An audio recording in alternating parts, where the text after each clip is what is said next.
If 2020 has shown me anything, it is that the truth is stranger than fiction. Thank you for tuning in, and joining me on today's show is fellow content creator Brian Young. He is the host of the YouTube channels High Impact TV and HighImpactFlix. But before we get into it, this just happens to be your first time ever watching any of my videos, I do encourage you to explore my channel. Make sure you're subscribed, smash that like button, and hit that notification bell so you can stay up to date with my videos as they come out. Be sure to check out my Patreon channel where I post up exclusive content. You get early access to videos. I also do monthly giveaways for patrons only, and it is a way to support the channel directly. Follow me on my sister channel on Library where I post up extra videos. Be sure to check out my audio podcast, Rice Radio. That is hosted on Anchor.fm. It's available on every major podcasting platform at Rice Radio, and new episodes are coming. Also, in case you haven't heard, I have recently partnered up with Money Metals Exchange. You can get a free half ounce of silver if you're a first-time buyer and you visit moneymetals.com.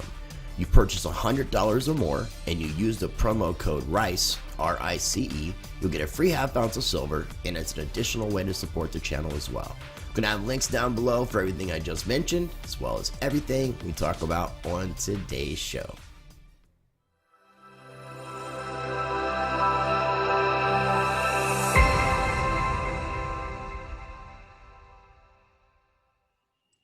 All right, ladies and gentlemen, joining me on today's show is somebody who I've been looking forward to this conversation with. This is Brian Young. He is the host of a YouTube channel that was deleted called High Impact Vlog. You can find him on the internet at HighImpactFlix, and his current YouTube channel, which was his backup to his backup to his backup, is HighImpactFlix. Gonna have links down below for all that. In case you're not familiar with his awesome channel, I definitely encourage you to check it out. Brian, I really appreciate you accepting my invitation to come on the show. How you doing, man? Man, it's a pleasure. I appreciate you inviting me. I'm doing great. Well, again, man, I'm really looking forward to this conversation. I've been contacting you for a couple months, trying to reach out to do something. We have a mutual friend on Twitter, a gentleman who lives in Japan. I always screw up and forget his name. Let me look it up here so I'm not being Are you talking about Crypto King? Crypto King, yeah. Yeah. That's who I was thinking offhand. I don't want to give any more of his information because I know he likes to stay private in regards to his personal jobs and stuff like that. But he hooked me up with Roger Ver with Bitcoin Cash, and he suggested that me and you talk. He tags us in a bunch of tweets that he sends out. So I appreciate you, brother, for hooking us up with this conversation. So Brian, I want to get a little, I see your channels and I see a lot of your videos and I get an idea of who you are, but in your words, who is Brian Young?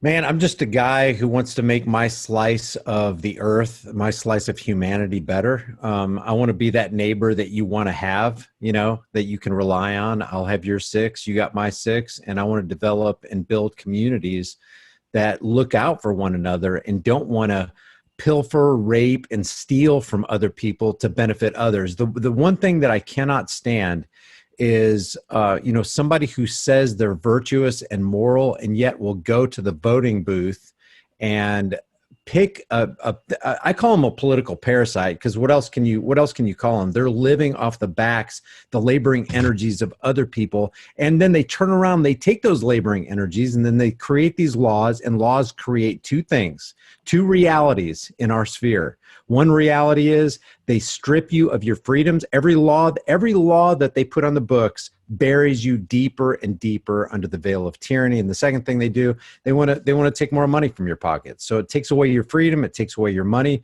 And I just want a society where I can opt out, and I want you to be able to opt out. Because if you live in a sphere where you can't opt out, I can't think of a better definition, a practical definition of tyranny. So true, man. So true. And, me doing a little bit of background information, trying to see a little bit more about you, I had learned a little bit about your political ideologies, which kind of parallel mine. I'll let you speak for yourself. How do you identify when it comes to that political ideology? Well, I like it. If you were going to put me in a political box, I would rather just call myself a golden ruler. Not a ruler, but a golden rule follower. How's that? Do Yeah, I to like others that. what you would want done to you, and don't do to others what you wouldn't want done to you. If you were going to put me into an ideological framework as far as the political sphere, I would be an anarchist. But I also understand that saying that you're an anarchist is like drilling a tooth. People are like, "Oh, anarchist, man!" Tucker Carlson and Sean Hannity and Bill Gates and Donald Trump and Joe Biden and mainstream media tells me that anarchy means that there's mayhem and chaos and disorder and blood flowing in the streets and broken windows and businesses burned down and cars flipped and Molotov cocktails being launched. Yeah, you can say that, but if you stay with the etymological definition of anarchy, it simply means without rulers. Anarchon, without rulers. But if I was going to put a better, maybe a better face on anarchy, I would say I'm a voluntarist. I want to engage in voluntary, consensual, mutual interactions with other adults. I don't want to force them to buy my goods. I don't want to force them into a relationship with me. Imagine how people would view you, and rightly so, if when you saw a girl on the street, you forced her into a relationship with you. That's what government does. They Right. force you into a relationship, and you It's a cannot opt out. non-consensual relationship. And Exactly. if you say And that if in you, any other terms, I don't consent, it's a bad yeah, thing. But if you say it to the government, it's like, well, too bad. Yeah. And they're like, "Oh, no, you don't." And all you're doing is trying to walk away, and they grab you by the neck and go, "No, you are going to have this relationship." And if you resist, in the eyes of the government, you're the criminal. They criminalize you just because you don't want to. You want to opt out, like the IRS. I don't want to. It's not paying taxes. You're taking the money that I've worked for. I'm not paying for anything. I pay for candy bars. I pay rent on my house, but I'm not paying taxes. It's under duress. Right. You're threatening me with a government gun unless I give you 33 to 37% of my income. Give me a break, man. And if you try to opt out, you're a tax evader. They make you look like, "Oh, you've engaged in the black market." It's like, no, I just engaged in a mutually voluntary, consensual business Right. arrangement. But the unfortunate thing is, okay, so when you talk about the word anarchy, and this has been a big argument of mine, as we were talking before we started, the socially norm accepted definition is chaos and pandemonium and such. And because of that, you really can't get away from that. So I'm trying to figure out, is it worth trying to teach people what it truly means, or is that a fight that's not worth fighting? Because this actually proves how some of this conditioning and programming from governments, education, and all that mainstream media, how it's infiltrated and made people think differently than what they're supposed to actually think. But if everybody on a social level accepts it as being chaos, that is unfortunately what it is. The etymology, like you said, from the Greek, and archon, without ruler, without master. I try to explain it as, when I try to break it down to somebody the simplest way, I like to use monarchy and oligarchy as the example. Like, do you have a monarch? Do you have a king or a queen? Do you have a ruler who sits over and tells you what you have to do in life? If you do, then you're a monarchist. But if you do not, which most people don't, especially here in the United States, technically, then you would technically, by ideology, be an anarchist. But it's sad how the wordplay, and I've noticed a lot of things throughout history where words have been misconstrued, the meanings have been changed, and we have been deceived in a lot of ways by language, grammar, a lot of different interesting things. Now, I wanted to ask you about, real quick, you said something about got your six. Do you have a military background? I said something about what? I didn't hear you. Got your six? Oh, no, I don't have a military background. Okay, I was just curious. Yeah, just I got your back. It's like it goes. For me, it always goes back to the golden rule. And I'm not talking about golden rule in the sense of religiosity. I'm just talking about the golden rule in the sense of, ask yourself a question: what do you want done to you? What do you not want done to you? And an honest, sane person will actually answer 100% of the time in an honest and sane way. If you get somebody going, "No, I want somebody to whip my back. No, I want somebody to reach into my pocket, grab my wallet, and take 37% of my income," they're lying to you, or they're insane. Right. So if you ask, all I expect is, what I think should be expected of me is when I interact with somebody that I'm going to be honest with them and I'm not going to hurt them and I'm not going to steal them. I think that's reasonable and I think that's rational. And I think it's unreasonable and irrational if somebody says, no, I think it's okay to steal. I think it's okay to lie. I think it's okay to cheat my neighbor. See, here's the deal. Why does everybody, pretty much everybody on the planet, believes that it's wrong to take something that doesn't belong to you, but all of a sudden it magically becomes right if it's an agent of government who does it, i.e. the IRS can go ahead and steal from us. The government can go ahead and start wars. It's okay to take my taxpayer money and fund abortions, through Planned Parenthood or whatever. Why is it wrong if you did it, but the exact same actions are not condemned when government does it? It's magic. And like, well, it's also consent to the governed too. I mean, people accept it. People, that's the biggest, that's the hardest pill to swallow when you really think about this. When it comes down to it, this is our fault individually and collectively. You think about that misnomer for that phrase though, consent to the governed. I mean, okay, so this is from the Declaration of Independence, and people view the Declaration of Independence and the Constitution as though it were holy writ, and then they throw out all their critical thinking because their 15,000-hour indoctrination program told them, hey, these are holy writings of the Founding Fathers. It's like, hey, I love a lot of the quotes from the Founding Fathers. I use a lot of them from Samuel Adams, John Adams, Thomas Jefferson, Benjamin Franklin. They're really good, but they're really good because it's just true what some of what they say, not because of who they are. Hillary Clinton could say something that's true. I don't believe it. I don't buy into it, and I don't propagate it because it's Hillary Clinton, but because truth is truth, regardless of who believes it, and lies are still lies, regardless of who champions that cause. So you get back to the Declaration of Independence, consent of the governed. Let's think about this. If you take the etymological breakdown of the word government, which is governo and mentis from Latin, governo meaning to control or govern, and mentis meaning the mind, it's talking about controlling the mind or mind control. Even George Washington, the supposed first president of the United States, says government is not eloquence, it's not reason, it is force. And like fire, it's a dangerous servant and a fearful master. So consent of the governed, another synonym that you can rightly put in place of the word government is slavery or enslavement. So consent of the slaves, that doesn't work. Because it doesn't matter. Being enslaved does not require your consent. As a matter of fact, that's what slavery is all about. They don't care if you consent or not. They are your masters and you're the slave. So consent of the enslaved, it makes no sense. It doesn't. It's an oxymoron, but you get what I'm saying, because we can't. Oh, no. And I wasn't saying that to correct you. I know. I wasn't mistaking it in the wrong way.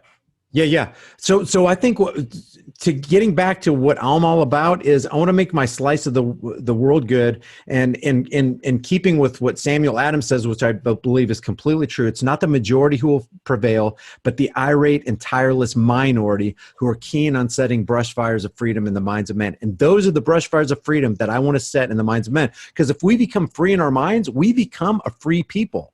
All we need is, we need that critical threshold to cross so enough people believe the right things about, hey, I'm not going to do this to you because I wouldn't want it done to me, and I'm going to do this to you because I would want it done to me. Love it, dude. I didn't realize that we had so much in common. I'm really thoroughly enjoying this conversation, and I can say that we're definitely going to have to do a whole lot more. When you talked about the golden rule, I do talk about this a lot. I have a philosophy that keeps me accountable to being the change that I want to see in this world. And I call it practice change, and literally just practice being the best person you can. And the golden rule, treat people as you want to be treated, that falls under the category of natural law. So I definitely encourage people, if they're not familiar, we mentioned him before we started, Mark Passio, check out his content. whatonearthishappening.com, What on Earth is Happening on YouTube. He does discussions in regards to natural law and breaks down the etymology of like the words anarchy and such. So I would definitely encourage people to check that out. And the interview that I did.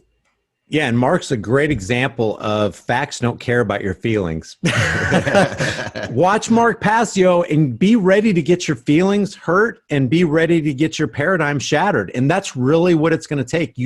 We need people like Mark Passio and you and Derek Bros and Dan Dix from Press for Truth and James Corbett from the Corbett Report. We need all these people. None of us is greater than all of us. There's no one of us that has all the answers, but together, man, we can literally shake this world for the good. You sound like future me. Like, did I grow a beard and change my name? It's crazy because this is the thing that I try to tell. Like, I'm putting together resources with people that I'm working with where we're trying to mastermind, like mega mind our brain power and Voltron our abilities and combine into like this monstrosity that's able to work off each other's strengths and weaknesses. And really ultimately pushing that message of when enough people take a stand, truly united, nothing can stand against the people. It's just that simple. It's just getting through all the thresholds of all the division that's been created amongst ourselves and created by governments and the powers that be. Now, I do want to touch on the fact that the censorship topic, that was one of the big things I want to talk to you about, because I know that your YouTube channel, High Impact Vlog, got deleted. I don't know if you had another backup channel deleted. I had some issues myself in December, end of December. There was something called the crypto YouTube purge. It happened on Christmas Eve and Christmas Day, and they took out several hundred channels, and my channel was one of the affected ones. So I started, I was already on some decentralized content sharing platforms, but I was finding some difficulties with some of them and started utilizing Library, which I think you're on Library as well. No, I'm not on there yet. People got to keep check telling out me Library. So I was going to ask about what happened with your channel, and then where people can currently find you in addition to the HighImpactFlix, which was your backup, I think, channel. Well, I mean, because I don't want to bore people, but I have three. I've had three channels. Okay, I've got HighImpactFlix, the main channel. It had 500. Started screen sharing. Okay, that caught me off guard. No problem. Yeah, I'm just showing everybody so they didn't see. I've got HighImpactFlix. This is my 500,000 subscriber channel. This is virtually a dead channel. Back in May 2nd of 2018, I was in good standing with YouTube, had no community guideline strikes, no copyright strikes. They took the channel down. I tried for a couple months to get it back to no avail. I couldn't contact anybody who could do anything or would do anything.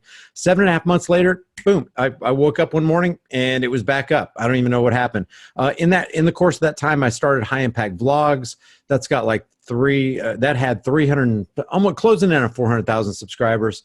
I was in good standing with them. I put out a video about George F., the guy who got his, I don't want to say anything on your channel. I mean, it's all good, but I get what you're saying. I appreciate it. No problem. But what we have to do these days is get the truth out there and at the same time navigate the censorship landmine. So I don't mind doing that. So I put this video out about George F. They immediately demonetized, like a couple hours later, they demonetized my channel. 2 days later, my channel was completely gone. So High Impact Vlogs is gone. Now I'm on High Impact TV, and that's my backup to the backup channel. On YouTube? On YouTube. It's called High Impact TV. There's another one I think called High Impact TV, but mine's got pretty much the same logos on it. I wasn't aware of this one. I'm glad that I asked you because I want to make sure people could be able to find your content. Yeah, and believe it or not, it's only got like 50,000 subscribers on it, but I get more views on that than I do on my main channel that has 10 times more subscribers. Yeah, it's 59.2 thousand subscribers. So, but I'll subscribe to this one. I guess I was aware of it. My bad. Hey, I appreciate it.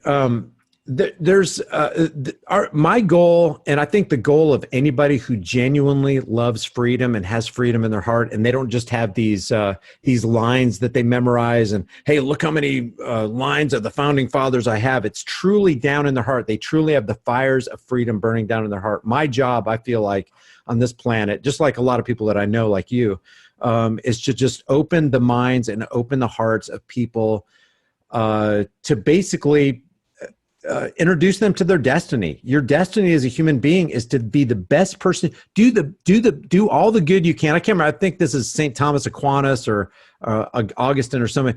Do all the good you can to all the people you can in every way that you can with the time that you have left while you can. That's That and that right there is going to make our world. If you can start with your slice of the world, your zone of influence, and then just expand that out and spread it, it will spread like brush fires of freedom. I think you alluded to it. Something Ron Paul always used to say. He said, "Nothing, not standing armies, not oligarchs, not banking elites, nothing can stop an idea whose time has come." And that's what I think the time has come, and we need to set that brush fire. I would totally agree. I mean, the term "the Great Awakening" has a lot of different meanings to a lot of different people, but I think it has a lot of relevance with waking people up, researching, questioning what's going on, seeing what's happening. This year it should be a big eye opener for the majority of people, and if it's not, I'm not really sure what it's gonna take to really get to those people, the sheeple, the ones who are, that I guess the magic spells are completely working on. Yeah, it's sad, and I know that we're not going to be able to get everybody to wake up, but the majority of people that we can, and making that effect. I try to let people know that individually we have the ability to make an impact and change, no matter how big or how small that is, whether it's influencing someone else and inspiring change in other people doing things, or you doing great things. It doesn't really matter. We all have that ability, and a lot of people have forgotten that individual power that we possess. And exactly. then when you put that in the combination of all of us, and we can unite, there's nothing on this planet that we cannot change when we're united. Yeah, united on the right thing. Right. And there's only a couple things that we have to agree with. Number one, does anybody have a higher claim over your life and property than you? The obvious answer for that sane and rational and honest person is no, nobody has a higher claim over my life and property than you. Number two, is it ever right to initiate unjust force and violence on peaceful people who haven't done anything wrong? Obviously not, because if you do that, you created a victim, a real material victim, and you've thus become a criminal. See, what I can't stand about government is they criminalize people who haven't committed crimes. Even if you look in Black's Law Dictionary from the 1800s, crime has a different definition than what they call crime now. Yeah. Right now, crime is you transgress the arbitrary word of politicians. If it hasn't left a victim, you haven't committed a crime. No victim, no crime is a very simple thing to remember. And I think if we can band together on those two precepts, nobody has a higher claim over your life and property than you, and it's never right to initiate unjust force and violence on peaceful people who haven't done anything wrong. Man, you have got not just a springboard, you have a bedrock from which to operate on, and you don't believe, you don't think, you don't feel, you're right. You know everybody else knows you're right. There's so much power in that, man. There is so much power. It's a beautiful thing. Yeah, you don't have to open up a holy book. You don't have to open up, you don't have to believe in subscribe to a constitution. You don't have to be a part of a certain party. All you have to do is know that you are freaking right, and everybody in their hearts knows you're right. Have you been following anything recently about any of the common law movements? Because you seem to be pretty knowledgeable in this area, and this is something that I've been looking into, like the legal fiction, straw man stuff. Yeah, I really want to delve into that. I know so little about it. I know the basic concept, and it seems we're gonna have to exchange numbers. Yeah, we're gonna have to. We're gonna have some of these people I've been talking to, like a variety of people like Anna Von Reitz, Russell J. Gould, Christopher James from A Warrior Cause. He would be somebody who I would suggest that you check out. He's trying to do some things to set some precedences in courts. I'll go over some of the things with you, and I'll send you some links to some of these videos, but it's what some people would put in the line of a sovereign movement, but it's not sovereign. It's completely different. I think that's where a lot of these movements in the past have gotten things wrong. Oh, the sovereign citizen movement? Well, that's kind of an oxymoron in and of itself. Sorry. Yeah, it is. Sovereign is fine, but I just try to stay away from that completely, just because of the negativity that it brings, almost like what the word anarchy is doing as well. Yeah. So what's ironic about cops coming up to a guy going, "Oh, are you part of those sovereign citizens?" I agree with you about the misnomer and the oxymoron. Sovereign citizen. Citizen indicates almost that you're a part of that corporate fiction. Like a municipality. Yeah, and it removes your individuality. Mm-hmm. It's like, sovereign, not even person, because person is like this legal word that is a legal word. It's a corporation. So how about a sovereign individual? I don't know. Well, I've learned people is both singular and plural. Yeah. People and we are a people. Yeah. So, the irony is that cops will come up and, decry sovereign citizens as they speak as sovereign citizens, because they're the ones to whom the law doesn't apply. As a matter of fact, I saw a police interaction one time where this guy goes, "Why are you calling me a sovereign citizen?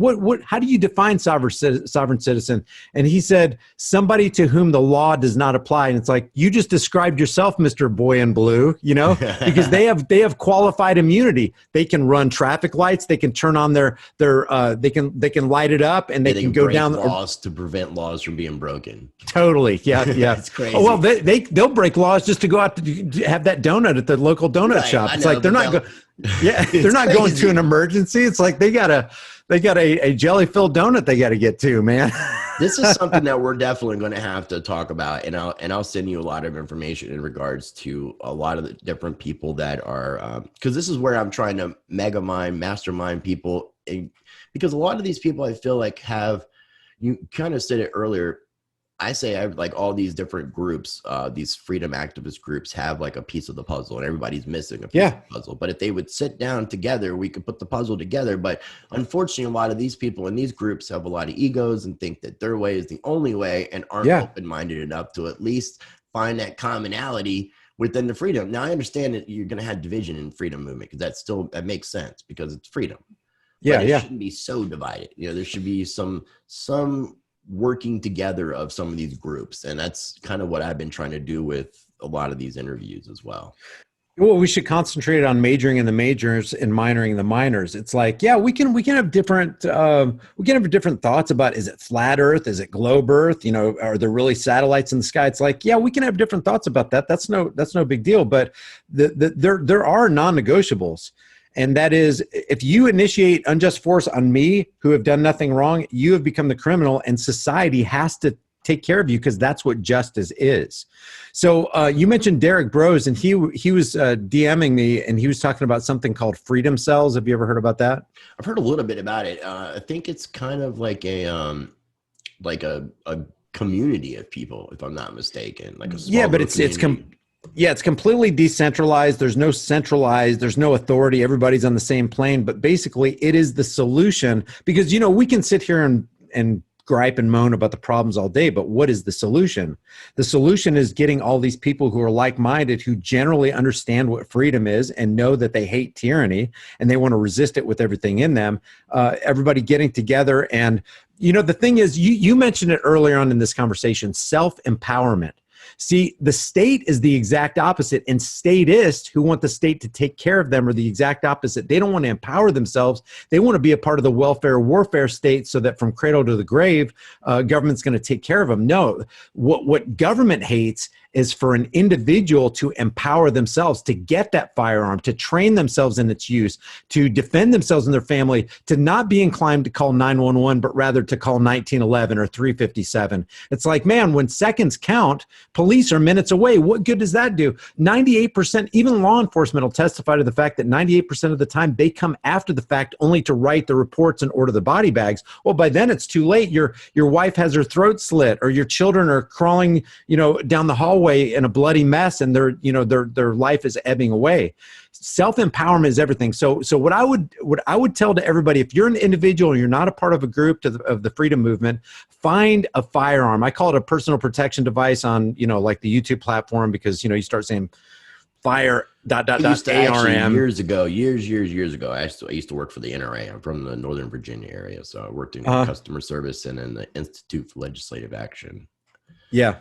I'm definitely encouraging people to do what they need to do to protect themselves. I think, right. I don't encourage violence, but I'm encouraging people to stand up for what is right within their rights. Defending yourself, not agitating situations. And even with the things I'm talking about with uniting people, I would love to see change take place in the most nonviolent, bloodless way. Yes, me too. That would be essentially the way to do it. To kind of get back real quick to your channel, where can people, aside from the YouTube stuff, is there any other platforms that you're on that people can find you in case you get completely deplatformed from YouTube?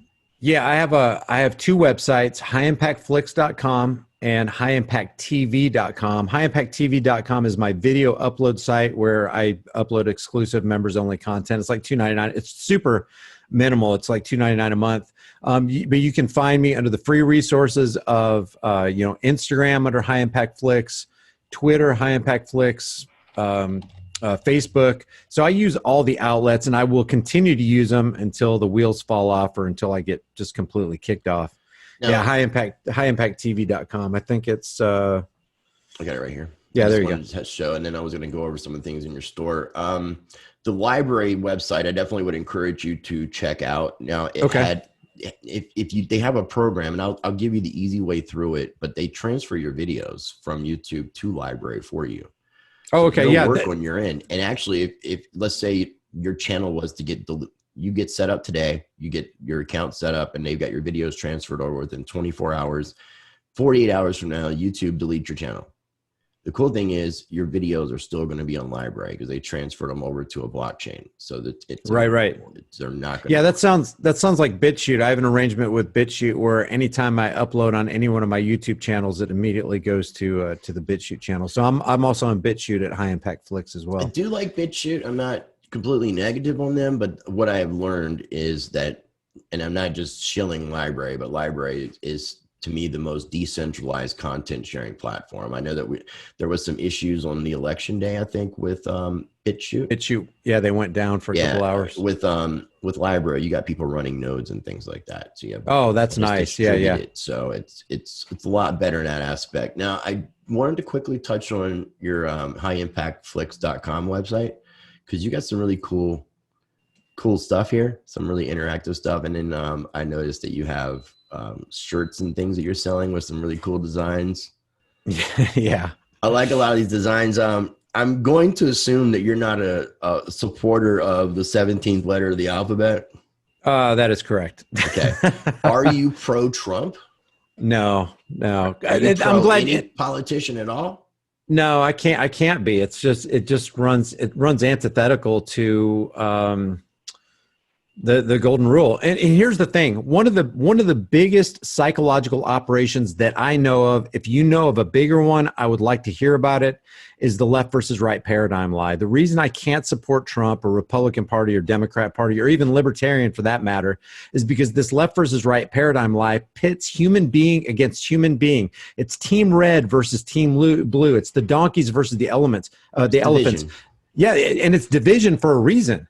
When I talk about mainstream media, when I talk about the banking elite, when I talk about the corporate oligarchs or politicians or members of government or Washington's district or criminals or whatever, it's all a distract, deceive, and divide campaign. If you and I mentioned it, just basically sprinkle it out throughout this interview. If we get together, if we become a cohesive unit that loves nothing but liberty and hates nothing but tyranny, we are an unstoppable force. And the oligarchs know this. Divide and conquer is not just a cliche. It actually works in battle. So when mainstream media, Communist News Network or MSLSD or Faux News gets up there and spews their crap. What did you say? MSLSD? Oh, MSLSD, because they always be tripping, man. They just be tripping. Love the way you said that. That was awesome. Sorry. Or NBC, nothing but bull crap, or ABC, always broadcasting crap. But these networks get up there and their sole purpose is to distract, deceive, and divide the masses and keep us all against each other. And while we're busy at each other's throat, the bankers are going, pass the Black Dragon cigars and sip some more cognac on our brand new yacht, taxpayer funded. The people who perpetrated that fateful day in September of 2001, you know what I'm talking about? Because if you say that word, it'll trip the algos. If this was like calling 911. Yeah, exactly. There you go. Those criminals that did that are still free to this day. We're 19 years removed from that. Why hasn't any president? Why didn't Barack Obama? Why didn't Donald Trump? Why hasn't George Bush launched an investigation and caught those guys? They have the resources to do it. They have the intelligence agencies. They could find. Oh, wait, was the intelligence agencies in on that? If you ask the average American today, speaking of that day right there, how many buildings fell in Manhattan the day of that fateful day? Most of them will say 2. Even to this day, I'll routinely just go ask somebody, 2. Everybody knows that. It's like, no, it was 3. And only 2 were, quote, struck by airplanes. The third one was a 47-story steel frame office building that fell neatly within his own footprint, and NIST, who did the investigation on that, literally admitted that 2.3 seconds of that was free fall speed. That cannot happen unless you have global symmetric collapse. So what I was saying about the left versus right. What do you call it when you destroy a demolition? Yeah, controlled, man. I've seen how they take buildings down, and there's a lot of similarity in the way there's a lot of. Oh my gosh! And I think most people would agree now, though, that there was something not right. They're not accepting the government narrative that it was terrorists. Mm-hmm. Yeah. There are a lot more people that are more accepting, whereas when you would have said that a couple years after, you were a crazy conspiracy theorist. Now it's more acceptable to say something like that. Yeah, there were terrorists, but who were the terrorists? Domestic terrorists.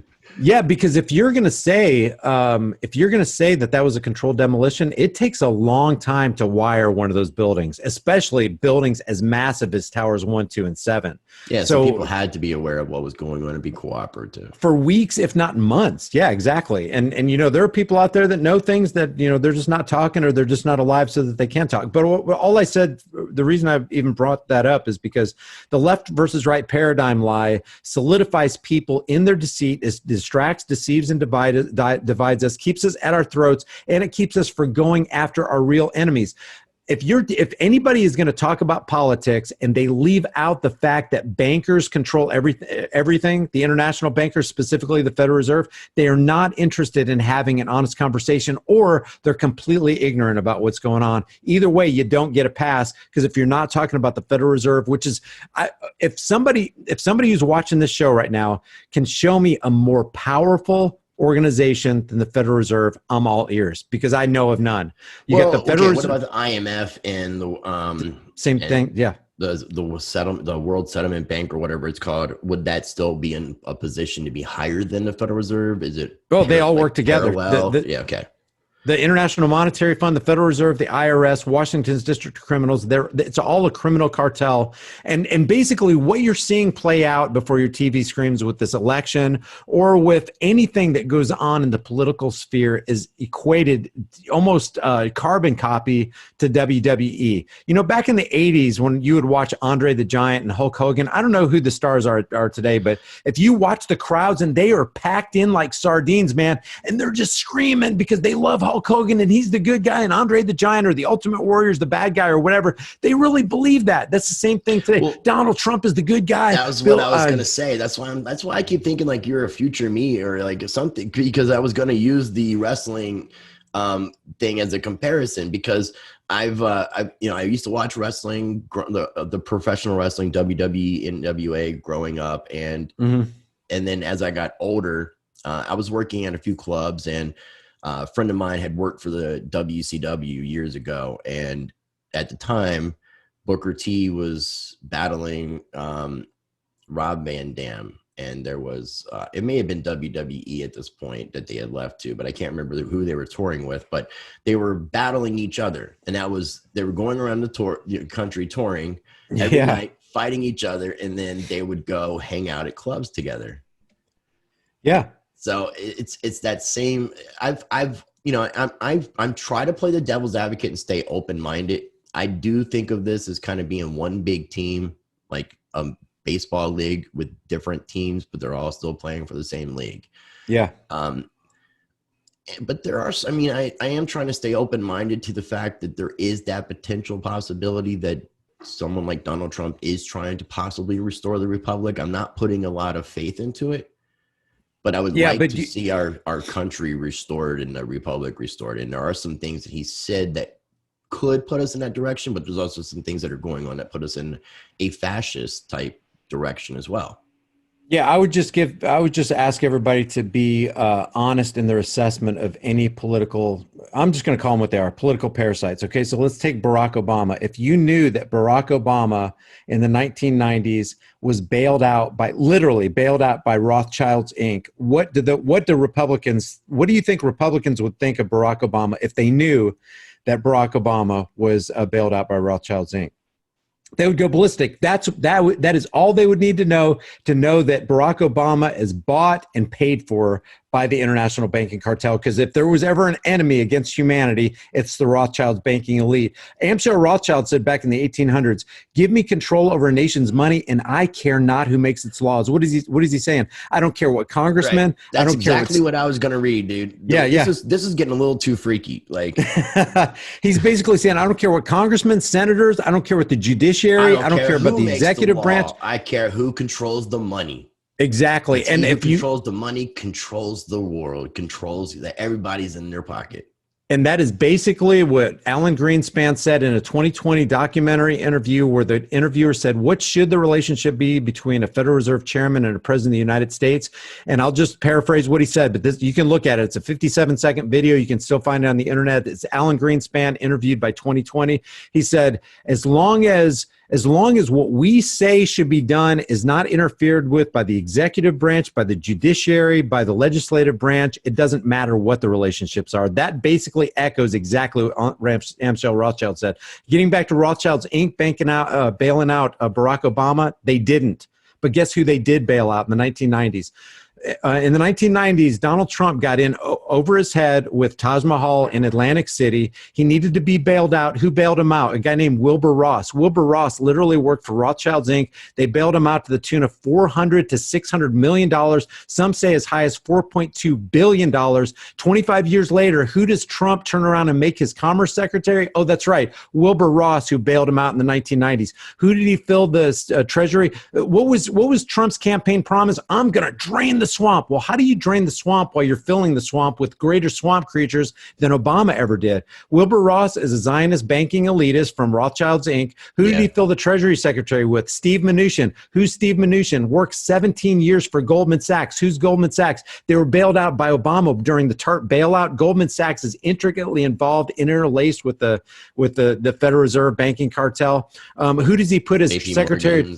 Yeah, if Trump is against war, who did he put as Treasury Secretary? Mike Pompeo, ex-CIA director, who literally got up there in front of Texas A&M and said, I was the CIA director. We lied, we cheated, we stole. We had whole training classes on how to lie, cheat, and steal. So Donald Trump is showing himself to be a banking insider. And then the coup de grace, and I'm not even scratching the surface. He's for red flag laws. He's for civil asset forfeiture. He's rang up the debt higher in 3.5 years than Obama did in 8.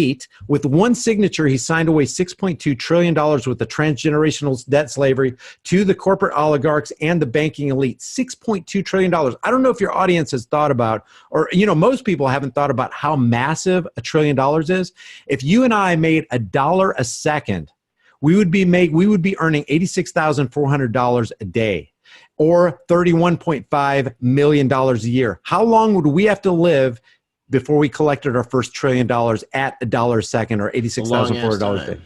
31,709, not days, not months, years. You'd have to live for 31,709 years to collect your first trillion. And Donald Trump, with a 10-second signature, signed over $6.2 trillion of our money and our children's money. So basically, he strapped future unborn Americans with banker debt that they will never be able to get out. That's an enemy. So what I like to talk to, when I talk to people who support Donald Trump, I don't call them Trump-tards. I don't call the Democrats libtards, because I want them on my team. I want military on my team and your team. I want them on Team Freedom. I want them to break the paradigm. And the last thing we need to be doing is like what Caitlin Bennett does and going, oh, they don't have any brain cells. They're too stupid to understand what Donald Trump's doing, that he's playing 4D chess. It's like, that is so divisive. Yeah, they're dividing us enough. We don't need to do it. That's one of the things I say a lot, is that we don't need to create more division than already has been created. And unfortunately, we tend to feed into it. We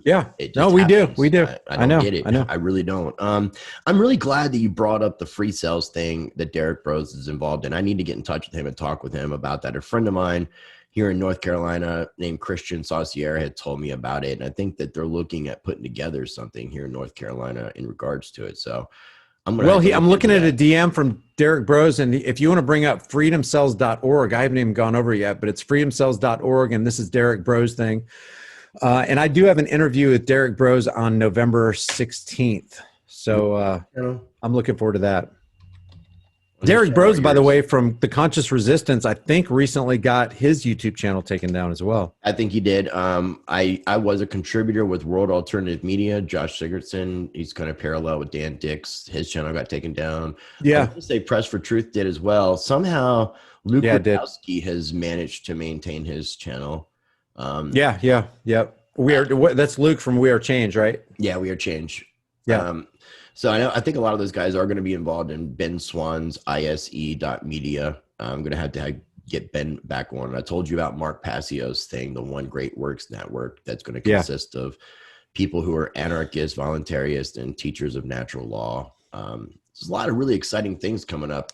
I found the website. So it's Freedom Cells are a peer-to-peer group organizing themselves in a decentralized manner with the collective goal of asserting the sovereignty of group members through peaceful resistance and the creation of alternative institutions. So in a way, this kind of reminds me a little bit, just reading that, the idea behind a lot of the people moving to New Hampshire with the Free State Project. Oh, yeah. Mm-hmm. Kind of reminds me of that. I'm wondering, I definitely had to look into this because I had heard about some people that were talking about building communities with eco-friendly things like hempcrete and having like construction classes where they're building like little homes for people to live in and teaching people at the same time how to build it so they can replicate it and have other people teach and build and go around the world and just build these communities. And if I'm not mistaken too, I think, because I met Derek Bros in person for the first time. I mean, we've talked, but in person in Philadelphia a little over a year ago for Anarchadelphia. And at the time, I think he was running for mayor of Houston.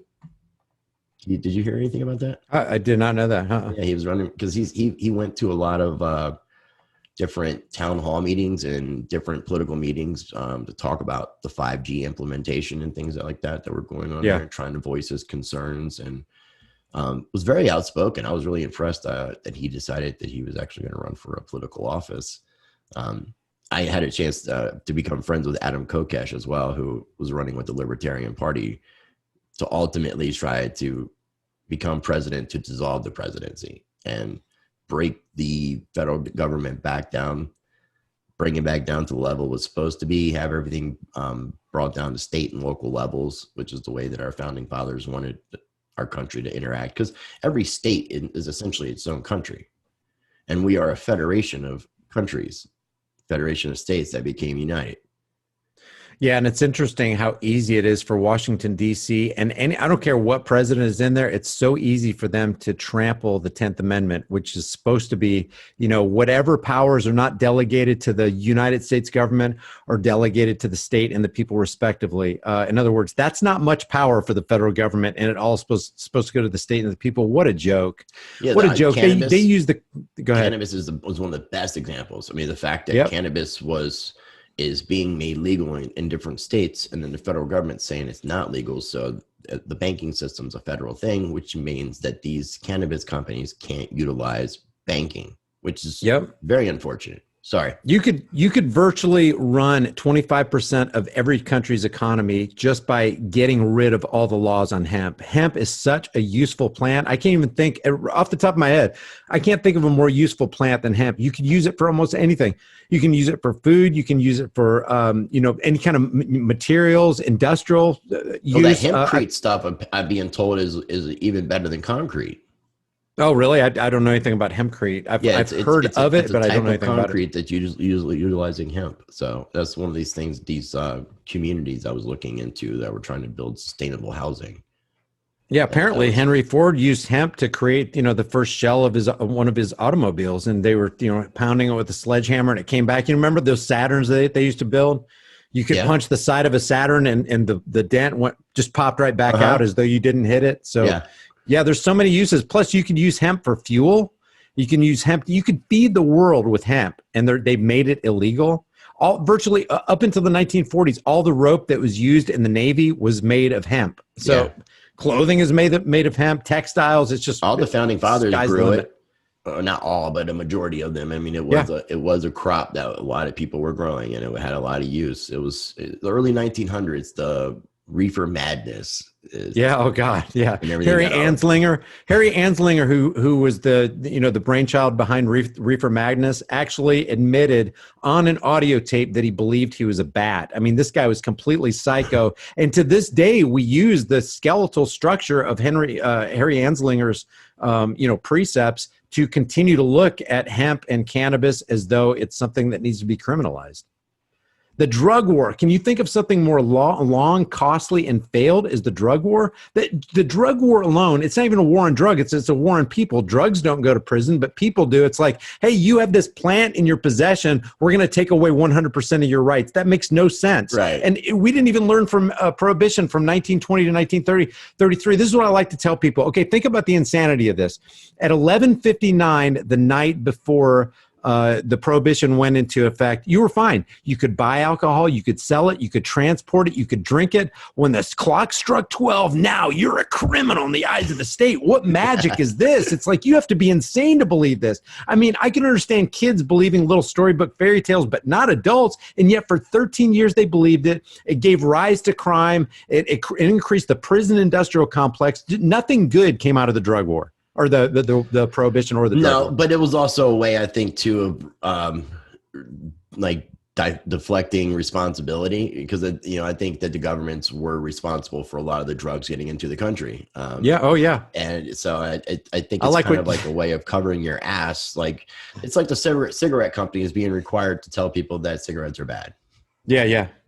I like what Joe Rogan said in regard to marijuana, smoking marijuana. He goes, marijuana is not going to kill you unless 20 pounds of it falls from a CIA drug plane. Because one of the biggest drug runner on the planet, as far as I know, and still is the CIA. Look at what happened with the poppy fields of Afghanistan. A lot of people don't know that. I was about to say the poppy fields. The CIA is like all over guarding those things. And oh my gosh, 90% of the opium trade comes from Afghanistan, and who controls Afghanistan and who controls the poppy fields? The CIA. Yep. Yeah. Under the military-industrial complex. Crazy. That's another thing about Trump. Nobody has increased the coffers of the military-industrial complex more than Trump. Not Obama. If you put Obama, George W., and George H.W. and Clinton together, if you stack all four of those against Trump, he increased the coffers of the military-industrial complex far and above those four put together. And what did Eisenhower warn us against? The dangers of the military-industrial complex. Why? Because that machinery, those weapons of war, will one day be turned on us, and you don't want to be around when that's happening. Yeah. No, that's so well said, man. So well said. And now we got Cinco Hay. You know what Cinco Hay is, right?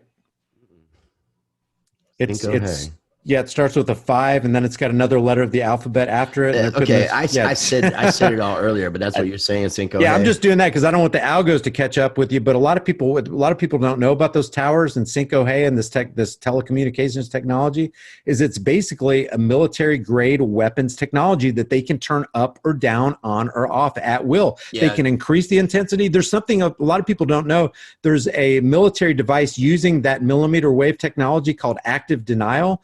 From 10 football fields away, you can shoot a beam at a crowd to disperse the crowd that burns their I've heard about the topical layers of their skin. It's completely wet. I mean, I've heard the arguments that these towers don't have that potentiality of going that high, but who the hell knows? I mean, I'm not. Yeah. I don't know about wiring. I don't know about electricity. I don't know about all these different things for them to be able to. But I have learned a lot about the technologies being used against us. I mean, I think we're seeing that even with the election. It's crazy. I mean, and so I know that we were going to keep this kind of limited for today. So I want to get. We got to do it again, though. We got to do it again. Well, I wanted to get you excited to want to do this again because I think that we can have a shit ton of conversations that'll be great. And I think once you get later in the videos, I don't think the algo is picking up stuff as much. I'm more worried like the first 15, 20 minutes of what I'm saying for the most part. Right. But I skate the line. I've been very fortunate to, since December, not really have too many issues. And I've covered some pretty crazy stuff. They like to demonetize my videos constantly. And then I ask for manual reviews. Then 48 hours later, it'll be like, oh, your video's good. and they just screw me out of making $3. So Right. Yeah. Well, if are we gonna do a closing on this video? yeah. Yeah, because what I would like to say. Final thoughts. Yeah, what I would just like to say is, I don't know if I mean, I grew up in the 70s, and one of the most famous cartoons back in the 70s was something called Schoolhouse Rock. I don't know if you know about that or your audience knows about it. I remember it, yeah. But one of the things from Schoolhouse Rock they said was, which resonates true, at least in my experience, is that knowledge is power. The problem with a lot of people, not just in America, but around the world, is they don't have the knowledge of what's going on. Because I think if they did, I think it was Henry Ford that said, if people understood lending and banking institutions and the state of our finances in this country, there'd be a revolution by morning light. I'm not sure if it was Ford, but I know the quote. But yeah. Yeah. And it's a completely paraphrased quote, but the point is, if we have knowledge and we can operate off that knowledge and stay hooked and connected and anchored to that knowledge, then we won't be swayed by emotions. What I always tell people is politics and politicians and politics in general is nothing more, nothing less than the clever and deceptive art of using euphemisms, lies, emotionalism, and fear-mongering in order to dupe average people into accepting and even demanding the chains of their own enslavement. Because for the oligarchs, it's not enough that you accept the chains of your own enslavement. They want you to beg for it. They want you to go to, that's why I call the voting box the slave suggestion box, because basically all you're doing is, I want this plantation owner to take my money. I don't want this plantation owner. I want this plantation owner to start the wars. I don't want Team Blue to start the wars. Big plantation. If we can plant seeds of truth and freedom and logic in people's mind and get them to operate on that level instead of on the level of emotion and feelings, we can literally change this world, because knowledge is power. And I'll give you an example. I was out at the march. I call it March Against Our Rights. They call it March for Our Lives. They had a March for Our Lives demonstration after what happened at Parkland. I'm not going to mention what happened at Parkland, but you know. Yeah. But after Parkland, they had March for Our Lives. They had all these school kids, and there was 1 million people there. Had to be, just tons of people filled the streets. And me and my girlfriend went out there to conduct some interviews. I would ask them, okay, because March for Our Lives is, we want the government to take your guns. We are against gun violence, which is a complete misnomer. There's no such thing as gun violence. There's people who do violence by using a tool called a gun. We don't call it hammer violence. We don't call it knife violence, but they're going to call it gun violence. Why? Because they have an agenda, and their agenda is to take the private property of peaceful, I almost said citizens, peaceful people. They want to take the private property like an AR-15 or an AK-47. These people haven't harmed anybody, but they did the March for Our Rights, or March Against Our Rights people want the government to come in and, against your will and without your consent, steal your property. So I asked these people on the street, I said, are you generally one who trusts government? And they're like, 100% of the time, they're like, no, we don't trust government. And then I would ask a couple questions in between. Do you think people should own AK-47s and AR-15s? No, not at all. Okay, so do you think that they should, that the government should take those guns? And they're like, yes, absolutely. And then they stop mid-sentence. It's like, wait a second, I just hung myself because I just basically said that I want an entity that I don't trust to take away private property from other people. And you could see it solidified. It clicked right there. They came face to face with their own cognitive dissonance, where they were trying to hold two mutually exclusive and diametrically opposed ideals in their minds at the same time. And if you don't deal with it with cognitive dissonance, it will literally drive you crazy. So people, if you come at them with knowledge, if you come at them with rationality and logic, and you do it in a calm manner, you don't have to get excited about it. It's like, hey, let me just ask you a couple questions. I'm not for Trump. I'm not for Obama. I'm not Democrat or Republican. I just want to find out what you think, what you feel. And I think when a person comes to the conclusion that, hey, what I'm believing is absolute garbage, maybe then and only then can we change the world. Dude, that was so well said. And when you said the thing about Schoolhouse Rocks and knowledge is power, I saw that on your website. It reminds me of the G.I. Joe cartoon, the very end, when they said, knowing is half the battle. Yeah, that's true. That is true. It's so true. Well, dude, we definitely got to do this again. If you could bear with me 1 second, I'll do a little closure here, and then I'll stop the video and talk with you for 1 second.